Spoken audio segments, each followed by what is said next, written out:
இந்த இடத்துல பிரதமர் மோடி அவர்களுடைய செல்ல பிள்ளை சந்தீப் அவர்கள் இருக்கிறாரு. உங்களுக்கு எல்லாருக்கும் தெரியும். பிரதமர் அவர்கள் வரும்போது ஒவ்வொரு முறையும் அவருடைய மொழி வந்து டிரான்ஸ்லேட் பண்ணி அவர் உங்ககிட்ட கொண்டு போய் சேர்க்கிறாரு. அது மட்டும் இல்ல, ஒரு பாரதிய ஜனதா பார்ட்டி பொறுத்த வரைக்கும் வேலை மட்டும்தான் பார்ப்பாங்க. யார் எந்த இடத்துல இருக்காங்கிறது முக்கியம் கிடையாது. வேலை நடந்தா கட்சியோடைய கொள்கை, கட்சியோடைய வேலைகள், நம்ம நாட்டுக்காக பிரதமர் மோடி அவர்கள் பாஜக சார்பாக என்னென்ன நல்ல திட்டங்கள் கொண்டு வந்திருக்கிறாரோ அது எல்லாமே மக்களுக்கு கொண்டு போய் சேர்த்துனாதான் நமக்கு வளர்ச்சி இருக்கும். அந்த வகையில இன்னைக்கு கேரளால பார்க்கும்போது இப்போ எல்டிஎஃப் இருக்கு, அதுக்கு முன்னாடி யூடிஎஃப் இருக்குது. இவங்க எல்லாரும் வளர்ச்சியை பார்க்கல.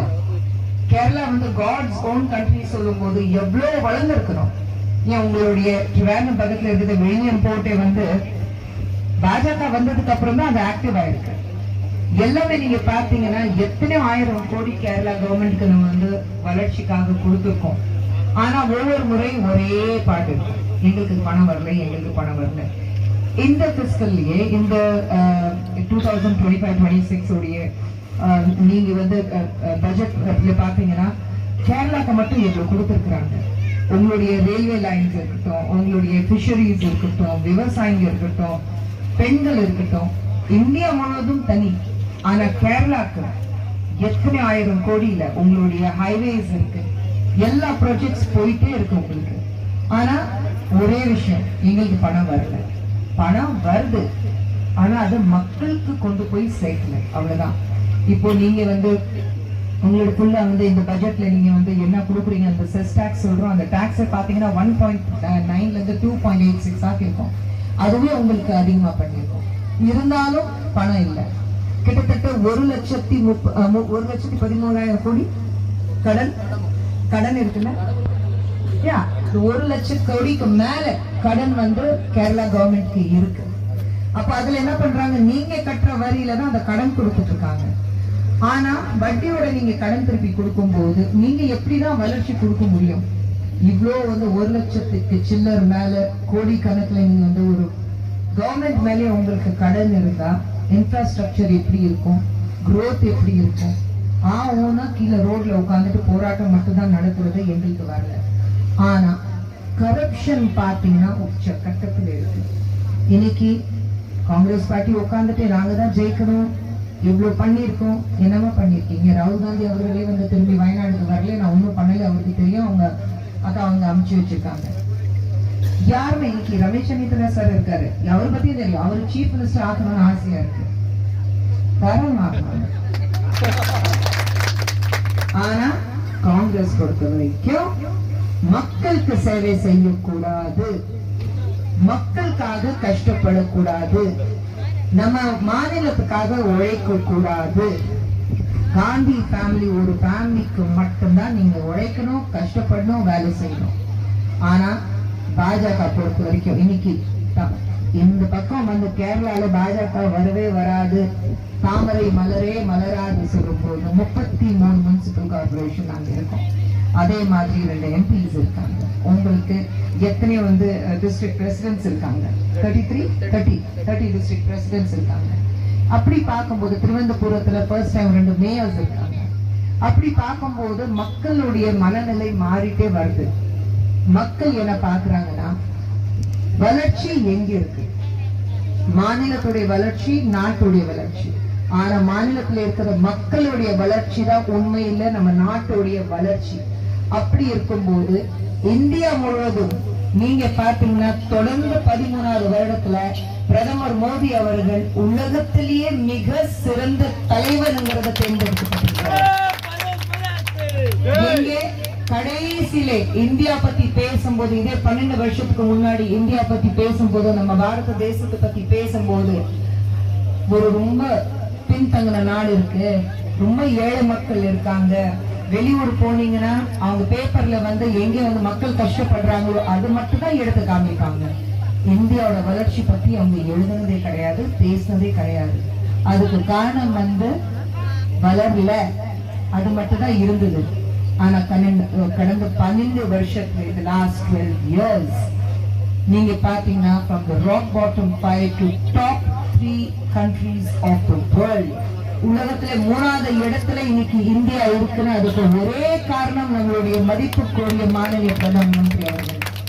பாஜகவுடைய வேலைகள் ஒரே நோக்கம் தான், நேஷன் ஃபர்ஸ்ட், மீதி எல்லாமே நெக்ஸ்ட். குடும்பம் இருக்கட்டும், நண்பர்கள் இருக்கட்டும், ஓய்வு எடுக்கிறதே இருக்கட்டும், 4 மணி நேரம் மட்டும்தான் தூங்கிட்டு மக்களுக்காக மட்டும் உழைக்கிற ஒரே தலைவர் பிரதமர் மோடி அவர்கள். அவர் மாதிரி தான் இன்னைக்கு சந்தீப் அவர்கள் இருக்கிறாரு. மக்களுக்காக மட்டும்தான் வேலை செய்யணும், மீதி எல்லாமே அடுத்தது. உங்களுக்கு எல்லாருக்கும் சந்தீப் அவர்கள் நல்ல பழக்கமானவங்க, பரிச்சயமானவங்க. அவங்க பத்தி உங்களுக்கு தெரியும்.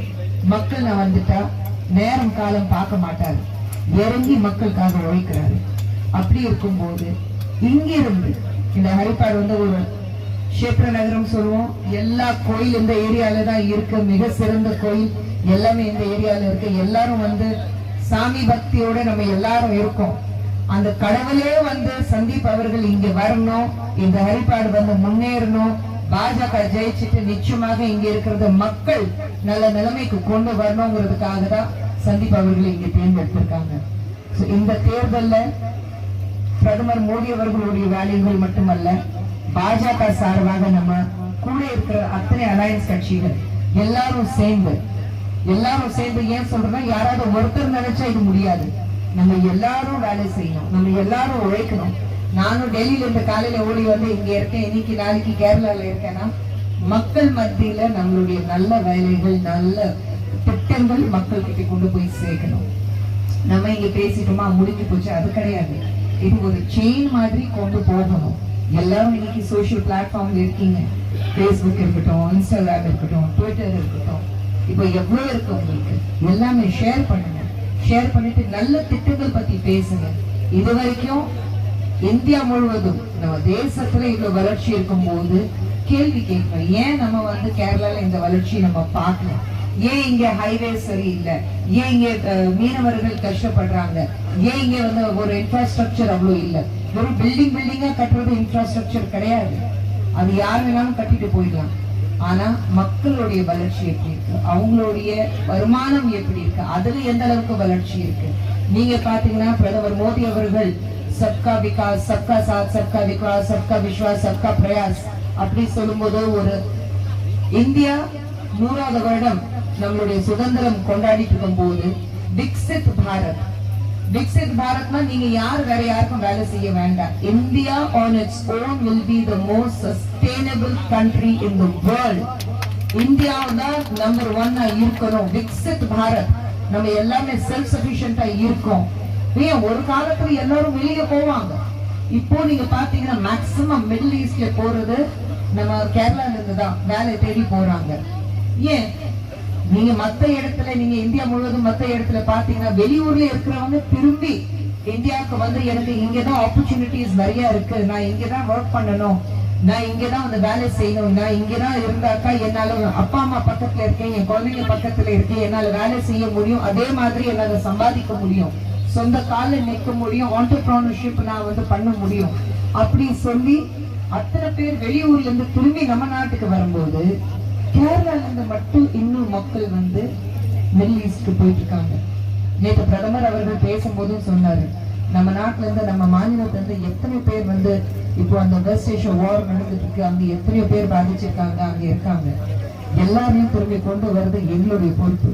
ஒவ்வொரு இந்தியர் அந்த வார் ஜோன்ல இருந்து திரும்பி அவங்க வந்து உயிரோட திரும்பி ரொம்ப பாதுகாப்போட கொண்டு வர வரைக்கும் நாங்க ஓய்வு எடுக்க மாட்டோம் பிரதமர் மோடி அவர்கள் சொல்லியிருக்கிறாரு. இதுக்கு முன்னாடி அவங்களுக்கு சீரியால பிரச்சனை வரும்போது பார்த்தோம், கோவிட்ல இருக்கிற பிரச்சனைகள் பார்த்தோம். ஆனா யாருமே வந்து பிரதமர் கைவிடல, யார் ஜாதி மதம் எதுவுமே பார்க்கல. ஏன் நாட்டு மக்கள் வாக்களித்தாலும் சரி, ஓட்டு போடலைனாலும் சரி, என்னுடைய மக்கள், என்னுடைய இந்தியர்கள் அவங்களை திரும்பி கொண்டு வருது என்னுடைய பொறுப்பு சொல்லிட்டு அத்தனை பேர் அங்கிருந்து சுஷ்மா ஸ்வராஜ் அவர்கள் அப்போ இருந்தாங்க, எக்ஸ்டர்னல் அஃபேர்ஸ் மினிஸ்டர், அவங்க எல்லாரும் திரும்பி கூட்டிட்டு வந்தாங்க. அதே மாதிரி இந்த நேரத்திலையும் ஒரு வார் நடக்கும்போது அந்த பாதிக்கப்பட்ட நிறைய பேர் ஃபேமிலிஸ்ல அத்தனை பேர் கேரளால மட்டும் இல்லை, மற்ற மாநிலம் இருக்கு, ஆனா கேரளால இருந்து தான் மேக்சிமம் இருக்காங்க. அவங்க எல்லாரும் பாதுகாப்போட திரும்பி கூட்டிட்டு வருவோம். அந்த வாக்குறுதி உங்களுக்கு கொடுத்துருக்கோம். வாக்குறுதி கொடுத்து அதை காப்பாற்றணும். இது எல்டிஎஃப் யூடிஎஃப் மாதிரி சும்மா தேர்தல் நேரத்துல மட்டும்தான் வாய்க்க வந்தபடி நாங்க வாக்குறுதி கொடுப்போம். இது செய்ய போறோம், அதை செய்ய போறோம். நீங்க எங்க ஓட்டு போட்டுட்டு அவங்க ஜெயிக்க வச்சா திரும்பி கூட பார்க்க மாட்டாங்க. ஏன் இங்கேயே இடத்துல வந்து ரமேஷ்ஜி இருக்காரு. எத்தனை தடவை பார்த்திருக்கீங்க ரமேஷ்ஜி அவர்களே? வயதுல பெரியவர் தான். ஆனா வித் ஆல் டியூ ரெஸ்பெக்ட் வந்தாரா? இந்த ஏரியால மக்களை போய் சந்திச்சாரா? எலெக்ஷனுக்கு மட்டும் அந்த நேரத்துல வந்துருவாங்க. எலெக்ஷனுக்கு மட்டும் நீங்க வந்து வேலை செய்யறதுக்கு உங்களை நாங்க தேர்ந்தெடுக்கல. எங்களுக்கு 5 வருடத்துல இருக்கிற கஷ்டங்கள் நஷ்டங்கள் கூடவே நீங்க இருந்துட்டு எங்களுக்கு செஞ்சு கொடுத்தாதான் அப்படிப்பட்ட ஒரு ஆள் எங்களுக்கு வேணும். எங்க வீட்டுல ஒருத்தனாக, எனக்கு சகோதரனாக, எனக்கு தம்பியாக, எனக்கு மகனாக, எனக்கு வந்து ஒரு மிகப்பெரிய நண்பனாக அப்படி ஒருத்தர் இருந்தாதான் அவங்க இருக்கணும். இந்த தொகுதியில ஹரிப்பாடுல உங்களுக்கு உங்க வீட்டுல ஒருத்தனாக சந்தீப் அவர்கள் இருக்கிறாரு. சோ வரும் தேர்தல்ல நீங்க என்டிஏவோட தேசிய ஜனநாயக கூட்டணி ஆனா தாமரை சின்னத்தில் இருக்கிற நம்ம சந்தீப் அவர்களை வாக்களித்து அவர் ஜெயிக்க வச்சு உங்களுடைய வாழ்க்கை மேம்படுத்தணும். கேரளா மாநிலம் அது காட்ஸ் ஓன் கண்ட்ரி சொல்றோம். இந்த தேர்தல்ல, இந்த அசெம்பிளி தேர்தல்ல ஒரு மிகப்பெரிய வெற்றி. கேரளா முழுவதும் நம்ம வந்து பிரதமர் மோடி அவர்களுக்கு ஒரு மரியாதை கொடுக்கிற மாதிரி செலுத்துறோம். இங்க கேரளா கவர்மெண்ட் உடைய ஒரு சீஃப் மினிஸ்டர் உருவாக்கி பிரதமர் மோடி அவர்கள் கையில கொடுக்கிறோம். அது நம்ம எல்லார் கையில இருக்கு, உங்க கையில இருக்கு, முக்கியமான தாய்மார்கள் கையில இருக்கு. வீட்டு ஆண்கள் வந்து ஓட்டு போட மாட்டேன்னு சொன்னாங்க, சோறு போடாதீங்க, மறந்துடாதீங்க. இந்த தேர்தல்ல சந்தீப் அவர்களை ஜெயிக்க வைக்கணும். தாமரை சின்னத்துல நீங்க வாக்களிக்கணும். உங்களுடைய பொன்னான ஓட்டு, உங்களுடைய golden opportunity to make sure that NDA wins and we take a chief minister from Kerala and we gift it to the most hard working leader of the world, பிரதமர் மோடி அவர்கள் கையில கேரளால இருந்து ஒரு சீஃப் மினிஸ்டர் அவருக்கு கொடுக்கிறோம். அது மட்டும் மறந்துடாதீங்க. Okay, thank you. Bharat Mata Ki Jai Sriram.